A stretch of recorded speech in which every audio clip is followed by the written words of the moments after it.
Selamat datang di All at All. Akhirnya, installment ke-26 dari Marvel Cinematic Universe atau MCU hadir.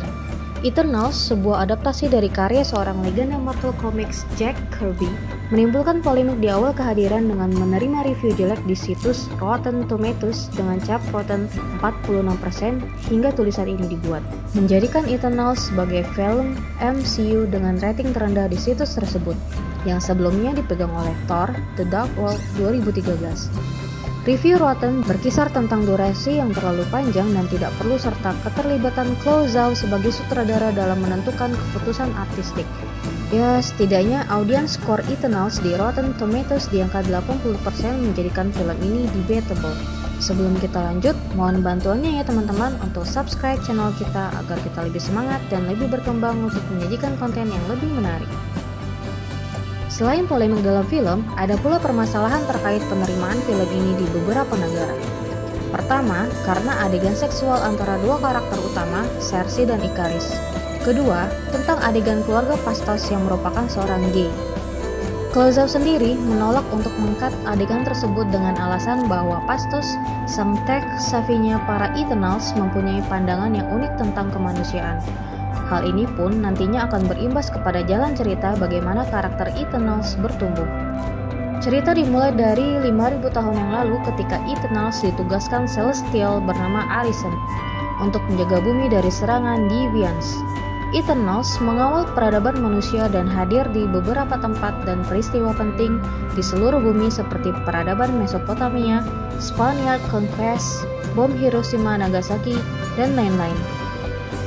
Dalam mengemban tugas, para Eternals diwanti-wanti untuk tidak terlalu terikat kepada umat manusia. Hal ini yang menjadikan mereka tumbuh dan berpecah pendapat. Intrik cinta dan keterbatasan mereka sebagai dewa pelaksana mewarnai cerita di film yang berdurasi 2 jam 37 menit ini. Keterbatasan Ajax yang diamanahi peran sebagai Prime Eternal untuk menjaga misi agar tetap on track. Keterbatasan Sprite yang kesulitan membaur dengan manusia karena kutukan anak kecilnya. Keterbatasan Cersei yang sedari awal menjadi sosok yang welas asih kepada umat manusia. Mereka sebenarnya dewa-dewa yang dimanusiakan waktu.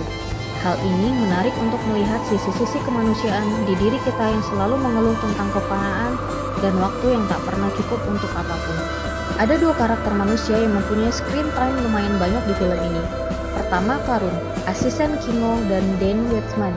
Love interest-nya Cersei, merupakan superhero swordsman hebat dengan nama Black Knight yang direncanakan akan muncul di installment MCU Blade.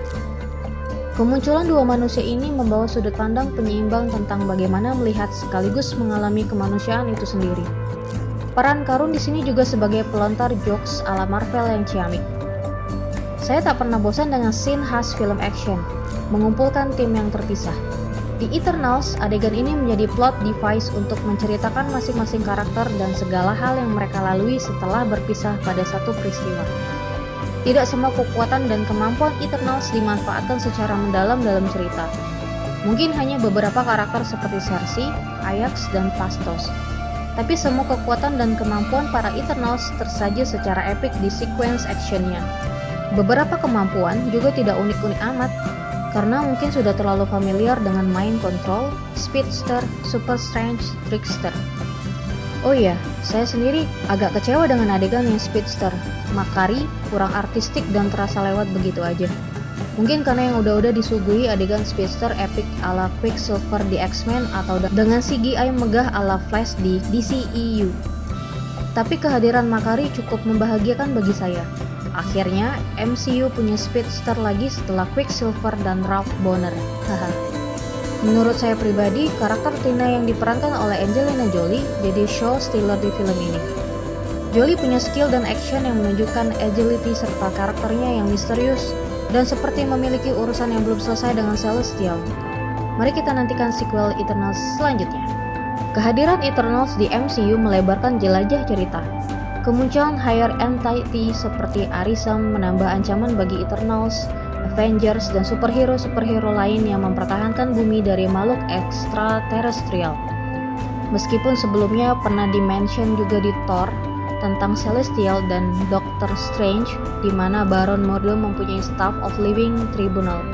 Celestial pertama kali menjadi villain di MCU adalah Ego, ayah Star-Lord, yang menganggap dirinya adalah satu-satunya Celestial yang ada. Apakah setelah ini akan ada Celestial lagi di Phase 4 MCU? Mari kita nantikan. Secara visual, art style milik Jack Kirby di komik dipresentasikan dengan indah sebagai kostum dan energy projection. Jika Eternals adalah sebuah candi, visual art style ala Jack Kirby adalah relief indah terpahat di layar bioskop yang diraba pelan-pelan oleh mata kita. Begitu memanjakan. Untuk menikmati Eternals, apakah harus menonton ke-25 film MCU sebelumnya? Tidak perlu, karena hanya peristiwa Snaps yang punya andil dalam alur cerita film ini. Hal trivia lain banyak, hanya sebatas jokes dan easter eggs aja. Ada satu mid-credit scene dan satu post-credit scene yang sebaiknya jangan Anda lewatkan. Di mid-credit scene akan hadir sosok yang membuat Anda tercengang, entah karena pesona aslinya atau karena karakternya di MCU yang akan punya peran besar di sequel Eternals. Post-credit scene bercerita tentang calon kesatria dan salah satu pusaka sakti di jagat komik Marvel. Sedari awal, saya yakin bahwa Eternals akan mengobati kekosongan. MCU membutuhkan grup superhero yang genetically modified semacam X-Men setelah kegagalan Inhumans TV series, serta setelah sedetik logo Marvel muncul disambut soundtrack lagu favorit saya, Time dari Pink Floyd, yang menunjukkan rentannya kemanusiaan di hadapan waktu, serta menunjukkan bahwa waktu dan kefanaan itu sendiri yang akan menjadikan kita manusia. Dengan tren yang sedang berkembang di mana durasi film menjadi sangat panjang, saya menyarankan kepada sutradara-sutradara MCU atau film superhero lain untuk menambahkan "Okay, you can go to bathroom scene" supaya kita tidak menahan sesuatu. Salam MCU, I'll be with you Marvel till the end of credit. Kalau kamu suka konten ini, bisa dong like, comment, dan subscribe. Assalamualaikum warahmatullahi wabarakatuh.